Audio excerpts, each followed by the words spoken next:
Eh, Assalamualaikum warahmatullahi wabarakatuh. Kami dari kelompok 4 akan mempresentasikan hasil kerja kelompok kami mengenai teknologi genome editing pada buah stroberi.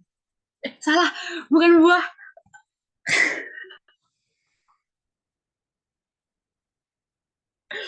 Sorry. Baik, Assalamualaikum warahmatullahi wabarakatuh. Kami dari kelompok 4 akan mempresentasikan hasil kerja kelompok kami mengenai teknologi genome editing pada tanaman stroberi. Next. Baik, berikut adalah anggota dari kelompok kami. Ada Evan Jui Gratata Sembiring dengan NPM Mahir 317, Nabil Zakiyah 326, Muhammad Fahrizen 332, saya sendiri dan Dia Fama Kumala 334, Fadilah Putri Wulandari 350, dan Salma Sabila Fauzia 360. Untuk kali ini kami akan membahas tentang latar belakang pemanfaatan genome editing, tujuan genome editing, tahapan genome editing pada kedua jurnal yang berbeda, pembahasan mengenai perbandingan dari kedua teknik genome editing, dan kesimpulan serta saran. Baik, yang pertama yaitu latar belakang.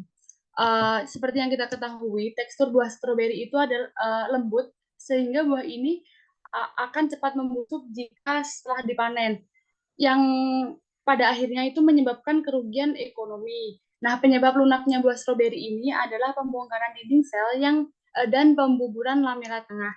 Nah, analisis fungsional telah menunjukkan bahwa enzim pektinase seperti poligalaktronase atau PG, pektat liase, dan Y-galaktosidase yang berperan dalam pelunakan buah berdaging. Nah, dua buah PG yang berbeda telah dideskripsikan dalam stroberi, yaitu FAPG1 dan FAPG2. Keduanya meningkat selama pematangan buah. Pada kasus ini, FAPG1 membungkam melalui transformasi antisens secara signifikan, meningkatkan kekencangan buah, sementara tidak ada sifat terkait pematangan lainnya seperti warna, berat, atau padatan lain yang terpengaruh. Pada kasus ini digunakan teknik CRISPR untuk menghasilkan varietas stroberi yang dengan kualitas yang lebih bagus. Sementara pada jurnal satunya, seperti kita tahu, rasa merupakan faktor penting dalam menentukan daya jual buah. Tetapi pada kasus ini, pemulia tanaman itu merasa sulit karena perbedaan preferensi konsumen tentang rasa itu yang sangat beragam. Nah, hipotesa pemulia tanaman itu menentukan bahwa masalah tersebut dapat diatasi dengan menciptakan serangkaian mutan dengan kontinum perubahan rasa yang fenotipik. Dalam penelitian ini dilakukan pengedian UORF yang dilestarikan dari faktor transkripsi stroberi yang menghasilkan 7 alel baru dengan kekuatan fenotipik yang beragam. Dihasilkan serangkaian mutan bebas transgen dengan 35 genotip baru yang memiliki kandungan gula yang beragam. Selain itu, genotip dan fenotip baru dapat dipertahankan pada generasi berikutnya melalui reproduksi aseksual. Next. Oke, selanjutnya tujuan dari pemanfaatan teknik genome editing pada penelitian di kedua jurnal tersebut. Yang pertama itu meningkatkan ketahanan buah stroberi melalui pengeditan gen FAPG1 yang terkait dengan proses pelembutan buah. Kemudian yang kedua membuktikan bahwa perubahan genetik tertentu tidak secara signifikan mempengaruhi kualitas lainnya, seperti warna, kadar gula, asam translatable, atau kandungan antosianin. Kemudian yang ketiga, meningkatkan kandungan gula pada stroberi melalui pengeditan gen yang terkait dengan regulasi transkripsi. Kemudian yang keempat, menghasilkan variasi genetik yang dapat memperbaiki kualitas stroberi dan dapat memperkaya variasi kandungan gula. Next.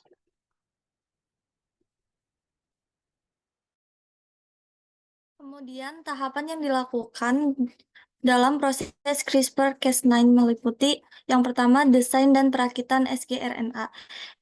RNA pemandu tunggal atau sgRNA dirancang untuk menargetkan gen tertentu yang diinginkan. Langkah ini penting karena sgRNA mengarahkan enzim Cas9 ke lokasi yang tepat dalam genom untuk penyuntingan. Cloning sgRNA ke dalam vektor.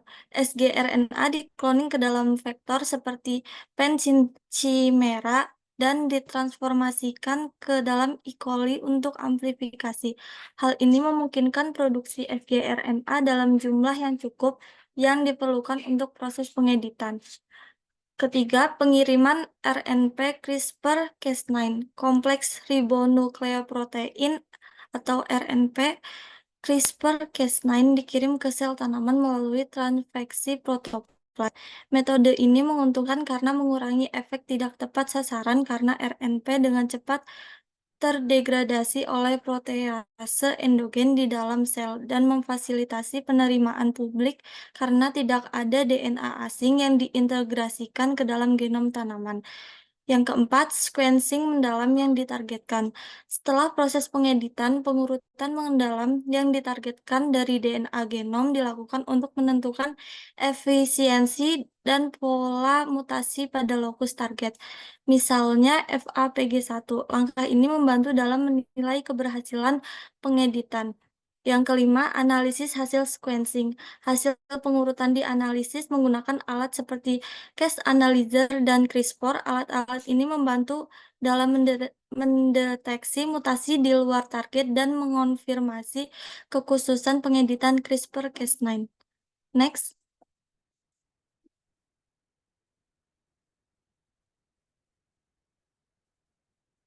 Kemudian terdapat gambar tahapan yang dilakukan dalam proses CRISPR-Cas9, yaitu penyuntingan gen FAPG1 pada stroberi dengan CRISPR-Cas9.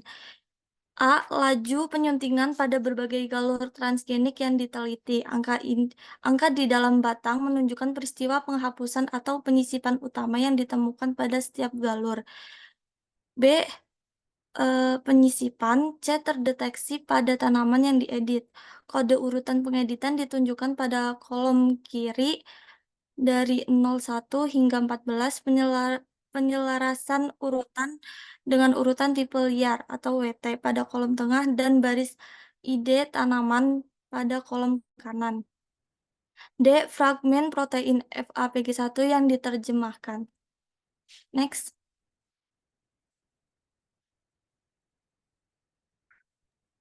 Nah, selanjutnya merupakan tahapan yang dilakukan dalam proses base editing. Jadi yang pertama itu pemilihan gen target dan bahasa editor. Peneliti memilih gen F5GIP101 yang merupakan bagian dari keluarga gen BZIP yang memiliki SCUORF atau Sucrose Control Upstream Open Reading Frame yang diduga dapat mengendalikan kandungan gula pada stroberi. Nah, SCUORF ini berperan penting dalam adaptasi metabolisme terhadap pasokan energi, terutama melalui respon terhadap sukrosa. Basa editor A3A PBE atau Apobex 3A Citidine Base Editor merupakan alat rekayasa genetik yang digunakan untuk mengedit bahasa DNA secara spesifik, terutama untuk mengonversi sitosin menjadi timin melalui deaminasi sitosin menjadi yang menjadi diproses sebagai timin oleh sistem replikasi DNA. Kemudian yang kedua ini pengeditan basa dan transformasi genetik. Pada varian Cas9 yang digabungkan dengan deaminasi citidin dan adenosin yang digunakan langsung untuk mengedit atau mengubah basa tertentu tanpa memerlukan pemotongan menggunakan untai ganda DNA. Kemudian basa editor ditransformasikan ke dalam sel tanaman stroberi dengan menggunakan agrobacterium serta GFP untuk memudahkan identifikasi tanaman yang berhasil ditransformasikan. Nah, sel-sel tanaman yang berhasil ditransformasikan akan mengandung gen yang telah dimodifikasi. Kemudian dipastikan hanya sel yang mengandung gen yang telah dimodifikasi yang dapat tumbuh. Setelah itu dibiarkan untuk menghasilkan tanaman utuh yang mengandung modifikasi genetik. Kemudian yang ketiga itu reproduksi aseksual. Jadi untuk memverifikasi efek fenotip, tanaman heterozigot dan bialelik dihasilkan melalui persilangan antar mutan. Kombinasi berbagai alel ini menghasilkan kontinum kandungan gula yang bervariasi. Genotip baru yang dihasilkan dari genom editing kemudian dipertahankan melalui reproduksi aseksual menggunakan pollen pada stroberi. Hal ini untuk memastikan bahwa sifat-sifat yang diinginkan dapat dipertahankan dan diperbanyak pada generasi berikutnya atau pada T2. Bisa di next. Nah, ini merupakan rangkaian gambar dari tahapan yang dilakukan pada proses base editing. Jadi pada gambaran pertama itu merupakan rekayasa pada gambar yang A itu merupakan rekayasa SCUORF dari F-Chip S101 yang menggunakan A3A PBE. Diagram UORF di F-Chip 101.1 dan target A3A PBE. Bagian dari urutan asam amino SCUORF dan kodon yang sesuai dalam urutan DNA ditunjukkan dan urutan yang ditargetkan digarisbawahi. 2 ATG dan 2 kodon yang mengkode asam amino dikonservasi dari SCUORF yang ditandai dengan warna merah. Kemudian pada gambar yang B itu merupakan skema vektor A3A PBE. Fluoresensi GFP digunakan untuk mengidentifikasi tanaman transgenik. Untuk yang C itu frekuensi mutasi yang diinduksi oleh A3A PBE pada tanaman stroberi T0. Dan yang untuk yang gambar D itu proporsi berbagai jenis mutasi pada tanaman stroberi T0. Dan yang E itu proporsi dari perubahan sitosin ke timin, perubahan sitosin ke guanin dan indel yang diinduksi oleh A3A PBE di situs target. Dan yang gambar yang F itu 4 perbedaan alel dari UORF di antara tanaman mutan T0 dan frekuensi substitusi nukleotida ditunjukkan dengan warna merah. Nah, selanjutnya untuk gambar yang kedua itu, yang A-nya itu merupakan efek alel baru pada translasi kerangka baca terbuka primer hilir. Yang merupakan alel baru, alel yang dihasilkan pada generasi T0. Substitusi nukleotida dan delesi kecil ditunjukkan dengan warna merah. Residu asam amino yang sesuai dengan kodon pada urutan DNA yang ditunjukkan oleh kotak kuning terisi. Nah, asam amino yang berubah ditunjukkan dengan kotak merah yang terisi. Kemudian untuk yang B itu skema dual luciferase vektor reporter. Kemudian yang C itu efek alel baru pada translasi PORF dalam sistem reporter. Dan yang terakhir itu nilai rata-rata yang dibandingkan pada tanaman tipe liar menggunakan uji test student. Kemudian pada gambar yang terakhir merupakan diagram batang yang menunjukkan kandungan gula dari genotip baru yang menunjukkan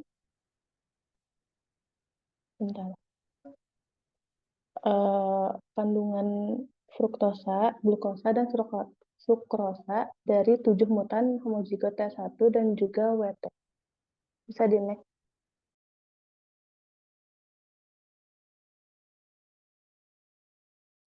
Nah, yang pertama pembahasan tentang jurnal pertama, yaitu bentuk perbandingan dengan jurnal yang kedua.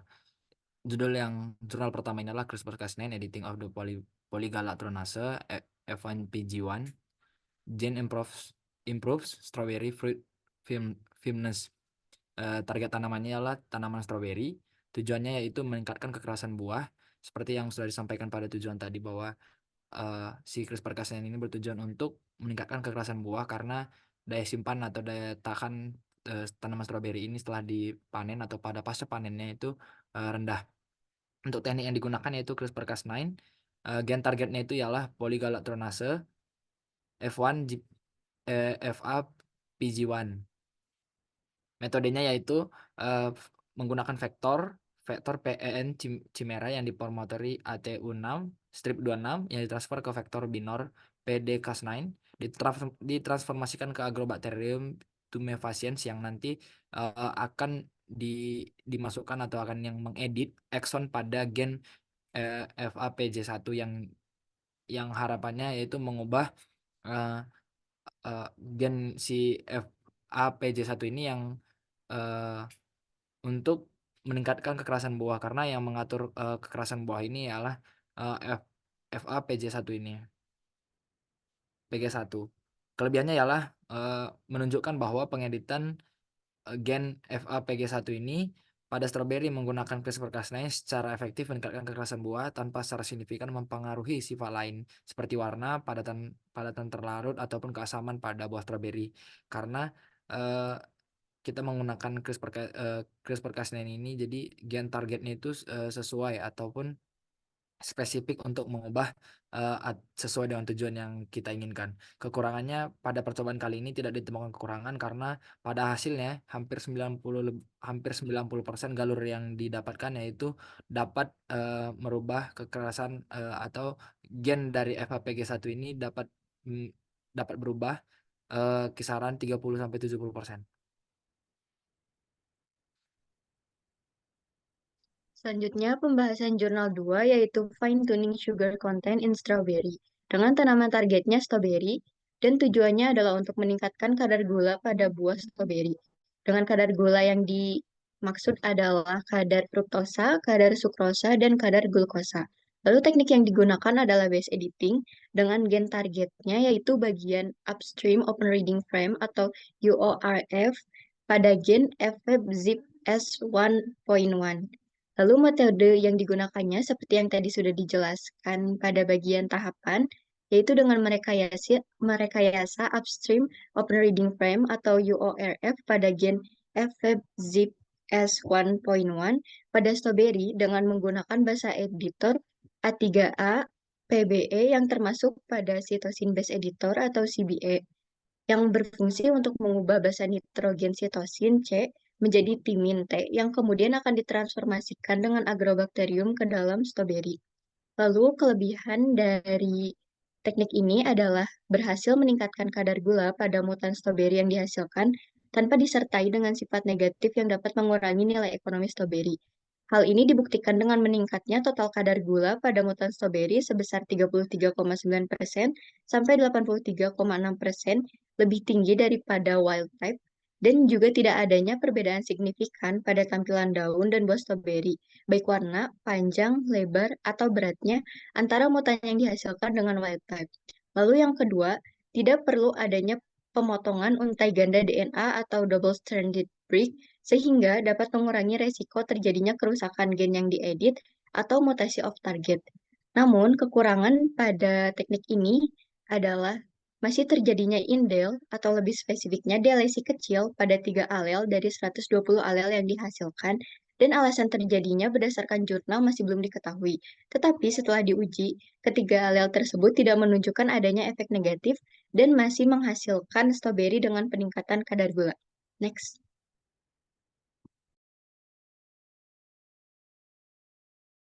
Oke, setelah itu kita sampai di kesimpulan, di mana penelitian pada jurnal CRISPR-Cas9 Editing of the Polygalacturonase FAPG1 Gene Improve Strawberry Fruit Firmness itu berhasil mengedit gen FAPG1 pada tanaman stroberi menggunakan sistem CRISPR-Cas9.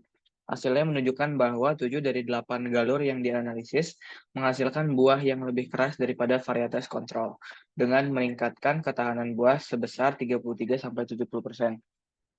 Buah yang telah diedit menunjukkan penurunan kehilangan air transpirasi dan lebih tahan terhadap infeksi Botrytis cinerea. Selain meningkatkan ketahanan buah, penelitian ini juga menunjukkan bahwa perubahan genetik tidak secara signifikan mempengaruhi kualitas lainnya, seperti warna, kadar gula, asam sisa tebal, atau kandungan antosianin. Phenotypic analysis menunjukkan bahwa perubahan genetik pada FAPG1 tidak berpengaruh signifikan terhadap pertumbuhan negatif tanaman, namun buah dari garis mutan yang diedit menunjukkan peningkatan ketahanan dan kualitas yang lebih baik. Kemudian, pada jurnal Fine Tuning Sugar Content in Strawberry menyajikan hasil penelitian yang berhasil meningkatkan kandungan gula pada buah stroberi melalui penggunaan editor gen A3A PBE untuk mengubah UORF upstream open reading frame effect ZIP-S 1.1 pada tanaman stroberi. Dalam penelitian ini menunjukkan bahwa genotip baru yang dihasilkan memiliki kandungan gula yang lebih tinggi, yaitu 33,9 sampai 83,6%, yang lebih tinggi daripada tanaman kontrol. Selain itu, penelitian juga menunjukkan bahwa perubahan genetik ini dapat dipertahankan melalui reproduksi seksual, sehingga memungkinkan peningkatan kualitas gula pada buah stroberi tanpa mengurangi nilai ekonomisnya. Kemudian saran untuk teknologi CRISPR-Cas9 dapat digunakan sebagai alat yang efektif dalam meningkatkan kualitas buah stroberi, terutama dalam meningkatkan ketahanan buah dan mengurangi lembutnya buah.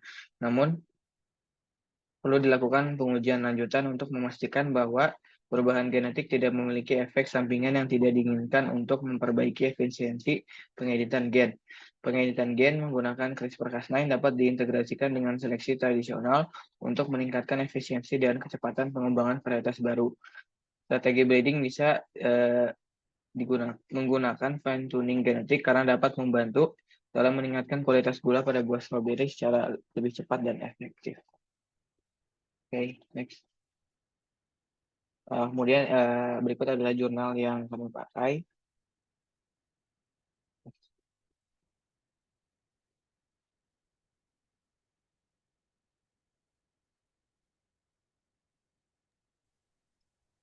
Baik, cukup sekian presentasi dari kelompok kami. Apabila tidak kurangnya mohon dimaafkan. Wassalamualaikum warahmatullahi wabarakatuh.